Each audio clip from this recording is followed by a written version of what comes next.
Hey, what's going on, everyone? My name is Dave from Structure Your Strength, helping athletes of all levels get stronger than they've ever been before. So Open Workout 20.1 has been announced. Froning versus pan check was a lot of fun to watch. People were like surprised that pan check beat Froning. I personally was a little bit. I think the workout was longer. Froning gets him just because he is that kind of pacing monster. He knows what he's capable of. I think you're going to see both of them redo it. And it was also kind of funny to see Froning on the ground after the workout because you usually don't see that much. He's usually done first at his barn, giving everyone high fives and stuff like that. So we have 10 rounds of 8 ground to overhead at 95-65, 10 bar facing burpees with a 15-minute cap. You saw Froning and Panchak both go, I believe, they're both sub 10. I'm not sure about their exact times. I forget what they were. But they were both sub 10 minutes, which means they were holding an under 10-minute pace for the whole workout, which is awesome for them. For mere mortals, probably like you and me, that is very unachievable, probably at our current state. For those of you out there that have crazy engines, 95-65 isn't a big thing. You love burpees. This workout's awesome for you. So just to go over it real quick, and then we'll talk about warming up for it and stuff. Ground to overhead, all right, at 95-65 means you can power snatch it, muscle snatch it, squat snatch it. You can power clean it, deadlift, hang power clean it, push jerk it, push press it, strict press it, split jerk it, whatever it is, as long as you end up locked out with that bar overhead with your feet underneath you, okay? So you can do it any way, whatever's the most efficient for you. And we'll talk about what efficiency is in this workout. Bar facing burpees for RX, you can step up in the burpee, but you must jump over with both feet at the same time. You'll notice if you watch Scott Panchak and Froning, they both stepped up because it's a way to set a pace and kind of save energy. And we'll talk about that a little bit too. So when it comes to actually doing this workout and kind of being good at it, first off, hopefully you've done this combo before. Believe it or not, at the gym I'm at right now, CrossFit Store, we did 21-15-9 power snatch and bar facing burpees Wednesday. So yesterday from the time I'm filming this. So it might be good or it might be bad. It was half the reps. It kind of went a little nasty on them. It was fast. This one's a lot longer, so we'll see how it goes. Maybe it helped them. I hope it does. So when I look at this workout, 8 ground to overhead and 10 bar facing burpees, it is just, to me, it is a 100 burpee workout. And the bar is all about finding a pace that allows you to stay steady here, the most aggressive pace you can for all 100 burpees while not wasting too much time. All right, because if we do the math, there is 18 transitions if you forget about the first and the last one, right? 18 transitions in the workout, which is a lot of time to be wasted getting chalk, fixing your pants, getting a sip of water, whatever ritual you might have. We have someone at the gym here who likes to hit their quads all the time. You're just kind of burning time, right? So we're going to talk about a little bit how to get rid of that. Something I like to call zombie mode, which is important, especially with some of these kind of no thought, low skill, let's see what you can do workouts. So cycling and transition are going to be used, not just cycling that barbell, but cycling your burpees, because cadence is going to allow you to breathe, and grip within that barbell is going to keep certain things fresh. It just feels a little different, as well as you won't have to bend over as much or squat down as much, and I'll show you what I mean by that. Now, zombie mode, what it is, back in the day, there was an original workout that had, you went burpee box jump overs or just jump overs into all this stuff, and then dips, and then all the way back. And there was an athlete from California where literally like you just looked like his brain shut off, and he just looked like a zombie the whole time doing it. And for workouts like this, when we get to these burpees, if you're there thinking about stuff, instead of kind of shutting off your brain and just doing the work, accomplishing the task in front of you, going zombie mode, you're just going to get yourself all anxious. And usually what happens is you become so aware of how you feel and what your heart rate's like, that now you made your heart rate even higher, you're not breathing as much, and you're just adding stress to yourself. So going zombie mode sometimes is important when it comes to just getting work done, all right? You're going to have to do it anyway. Who cares about how you feel, right? Just shut off your brain and let's get the work done. All right, now when it comes to cycling and transitions, it's pretty simple because you're just doing burpees over the barbell's there, you don't have to worry about putting dumbbells in a certain area, none of that stuff, but we want to make sure that we're cycling this barbell efficiently and not dropping the least amount that we can, because every time you drop, you're wasting time. And even when people are crazy analytical, they notice if you drop the bar and take one step back, you have just added 15 seconds to your time. So if we're doing that for 80 power snatches, and if we do that twice around, we step away, do the math on it, there's not a chance you're finishing this in 15 minutes, okay? So what I'm going to do for this is instead of taking my normal snatch grip, I'm going to go a little bit narrower. So let's say this is my normal snatch grip. If I get set up here, right, hook gripping obviously, hopefully you're hook gripping, so it'll save you a little bit in this workout. If I am normally snatching here, when I get set up, see how low I am? I'm compressed through my core. It's probably hard to breathe here. And then plus, if I'm really compressed, it's going to jack up my blood pressure and my heart rate a little bit. So I'm going to go narrower, even if it's just a couple inches aside, and it's going to allow me to kind of be a little bit higher up in my hips and chest. I'm not going to burn my quads as much. I might come in even as close as this and still do a snatch. Now the trade-off on it is I'm going to use my shoulders a little bit more, but I'm going to be able to breathe more. And for me, for this workout personally, it is a don't fry yourself on power snatches, so you stay as steady as possible on the burpees. Now for some of you, that might be unbroken every round. For me, it's not. I'm going to be breaking this up.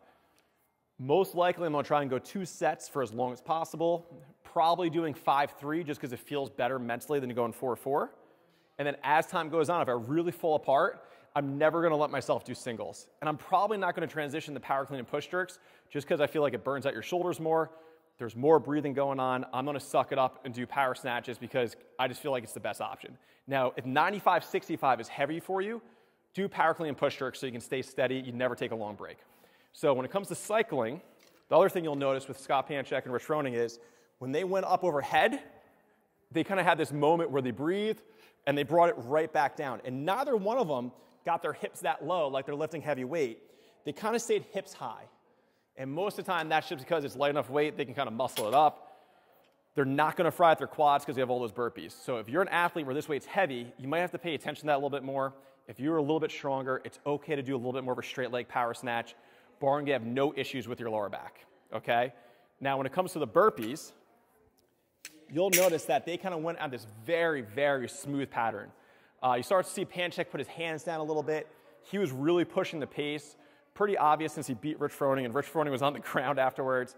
But neither one of them did this kind of jump both feet up aggressively and try and hop over super fast. It was all a set cadence. And what a cadence does, it allows you to find a breathing rhythm, so that way at no point in time are you taking a breath at a weird time and getting yourself anxious again. Because you want to stay as calm and smooth as you can, right? Shut off your brain, find a rhythm, go with your breathing. Your body's going to breathe the way it needs to. Don't try and slow it down, right? Go with the breathing. So both of them did the hands down, chest to the deck. I'll try not to slam the mic. And instead of popping up, Rich Froning did a full step. Scott Panchek did this whole little skip deal, and then they're right at their barbell, but they never really rushed it. It was very paced out, pretty much where they could breathe every single step. So when we hit that cadence, you'll know when it is, because if you do it wrong, you kind of get anxiety, you feel like you're not breathing, and that's when you start pausing. Because with 10 burpees around, please do not break up the burpees.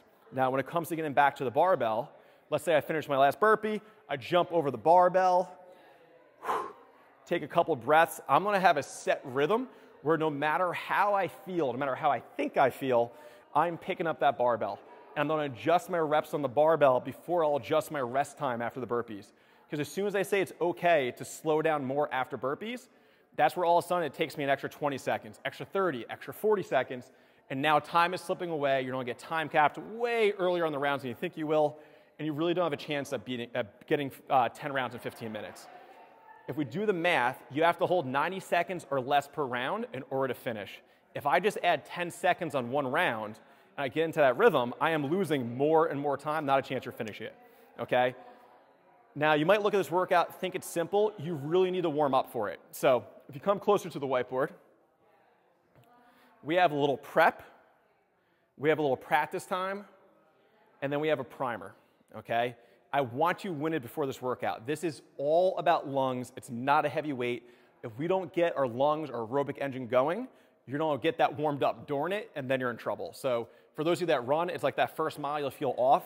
The second mile you'll feel better. That's because the first mile was your warm-up. You want to do that before you get out there if you're trying to perform and compete. So we have 2 rounds. You can add more rounds if you want to. I'm just thinking most of you are doing this at a gym where maybe it's like a Friday Night Lights situation, or you don't have all the time in the world to warm up. Straight leg row times 250 meters, exactly what it sounds like. We're trying to get your heart rate up. We're also trying to prime that hip flexion so that way when you get there, you're not fighting your own body as much when you're doing burpees or snatches, right? Because you're already fighting gravity. You don't want to fight your own body at the same time. Next, we got 10 high pulls per side.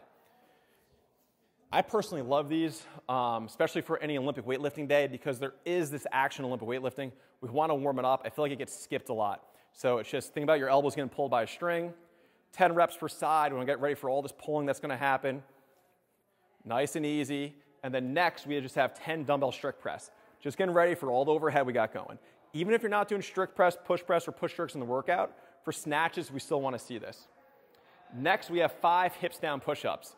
It sounds kind of funny to think about warming up burpees, but you don't realize that if you weigh a couple hundred pounds, 180 pounds, and I'm dropping from a standing position onto the ground, that's a lot of load through my elbows and my wrists, and plus I want to get my back used to all the flexion and extension.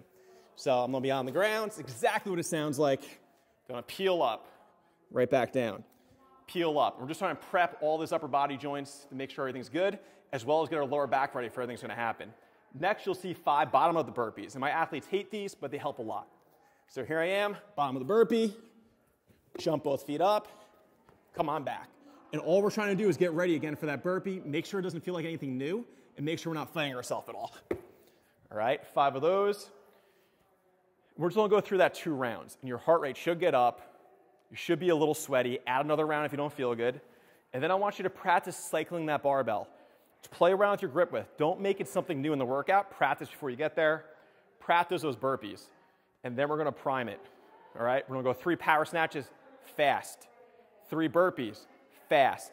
3 power snatches fast. And then chill. Chill out. Get ready for it. You can see I'm winded already just talking and doing this stuff. Chill out, make sure your heart rate's ready to go, and then you can hit and crush 20.1. And this is one of those workouts where if you come out too fast, you're probably going to want to do it again. If you come out too slow, you're probably want to go to do it again. I don't think there's going to be a ton of damage and wear and tear on you. It is a don't outrun your supply chain. Let's see what you're made of. Shut off that brain and go for it. If you're one of those people where this is heavy for you, you got to check us out. Information down below. We're making you all stronger. Talk to you guys soon.